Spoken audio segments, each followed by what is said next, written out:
বিসমিল্লাহির রহমানির রহিম। আসসালামু আলাইকুম আমার ফেসবুক বন্ধুরা। আল্লাহর রহমতে সকলেই ভালো আছেন, আমিও ভালো আছি। আমি এখন গাছ লাগালাম কলাসুর উত্তরপাড়া জামে মসজিদে।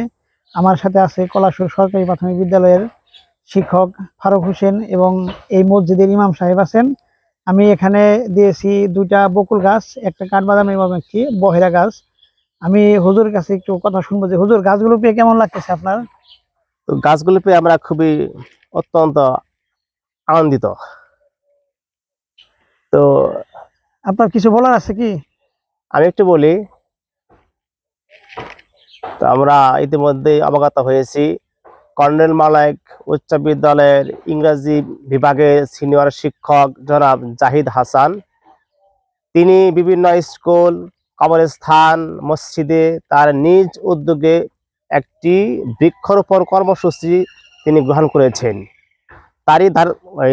তারই ধারাবাহিকতায় আজকে কলাসুর উত্তরপাড়া জামে মসজিদে তিনি নিজ উদ্যোগে তিনি কিছু বৃক্ষ দান করেছেন, আমরা তাহা রোপণ করেছি।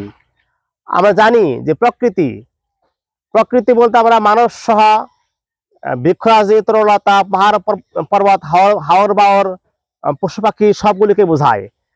প্রকৃতি বলতে আমরা এই গাছগাছলা ইহাকে আমরা বুঝতে পারি। প্রকৃতি বাঁচলে দেশ বাঁচবে, তাহলে আর প্রকৃতি বাঁচলে দেশ আর হিট স্ট্রোকে পড়তে হবে না।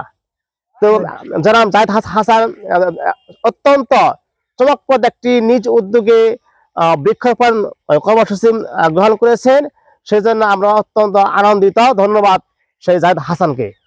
হুজুরকে অনেক ধন্যবাদ। এবার আমি একটু ফারুকের কাছ থেকে কিছু শুনবো। ফারুক, এই বৃক্ষরোপণ সম্পর্কে তোমার কিছু বলার আছে? শ্রদ্ধেয় বড় ভাই জনাব জাহিদুল ইসলামকে অসংখ্য ধন্যবাদ। তিনি যে উদ্যোগ নিয়েছেন এটা খুবই একটা মহৎ কাজ।